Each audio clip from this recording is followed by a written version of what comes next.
and came to appreciate his divinity. So it's okay. There's no right place to enter into that conversation, as long as where we wind up is balanced. Not just God, not just man, not neither, but both.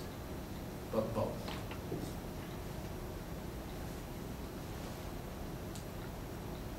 So, those are the questions.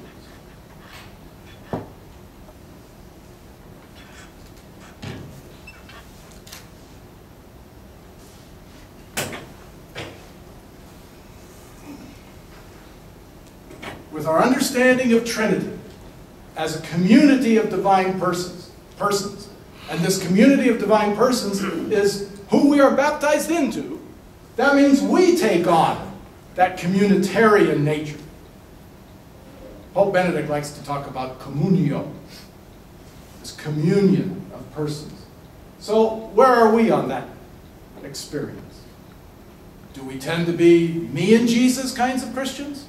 Or we and Jesus kind of Christians? That communal dimension to our discipleship. And finally, the question about Jesus himself. Where is my own spirituality this morning? Am I understanding Jesus, appreciating Jesus more in his divinity? Well then, how does his humanity add to that, flesh that out? If I tend to focus more on Jesus in his humanity, how does the realization that he is God flesh that out, fill that out, give me a more complete image, and help my own spirituality?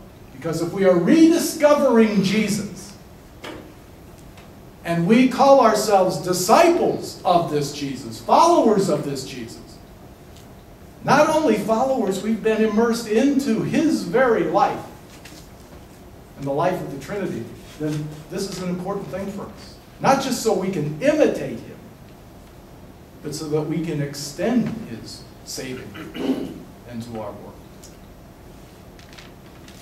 Any questions? Things you want to talk about? Yes, sir. On the Trinity, God and man seems to have emphasis more than the Holy Spirit when we talk about the Trinity. And I'm just wondering, let's assume we're that Roman centurion.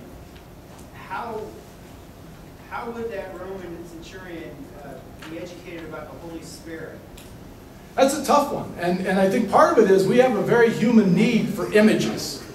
We love images. So how do we image the Holy Spirit? And people have struggled with that for 2,000 years. We think of him kind of as a dove. We think of him as tongues of fire. Jesus calls him a lawyer, an advocate, someone who pleads our case. But we don't have a lot of consistent images. Jesus is easy. We can portray Jesus, especially in his humanity. God the Father, the old man with the white beard, and that's Father Ron.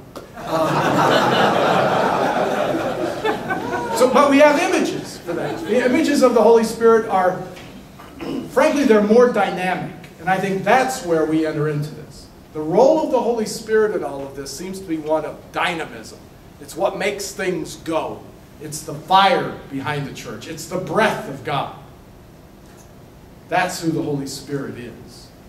And that's what we need to allow. That's why the Eastern part of our tradition is very powerful on the Spirit. And they speak of the Spirit as energy, as God's energy, life force. It's very powerful stuff. So I would suggest maybe what you might find helpful is to look at the Catechism and the section on prayer. And there's a whole section in there that talks about the Holy Spirit, and there's a whole section that talks about the Eastern understandings of the Spirit, which I think would be very helpful. And if not, we can talk about it more later. But yeah, it's hard, I think, because there's no good image. I'm getting the time. One more question. Yeah, you mentioned before about immersion. Can you just go into a little more detail about that in relation to baptism? Yeah, the word baptizo means to immerse or to dunk. That's literally what the word baptize means. So that image and what we do at the Easter Vigil by using the tub and immersing people, that's literally what it is. And it's a sign both of life-giving, but also of dying. And so the words that we use at baptism at that point, we say those who have died with Christ, there's the drowning, also rise with Christ in new life. It's like a body, like a baby emerging from the womb kind of image. So it does both things. Okay. Thank you very much.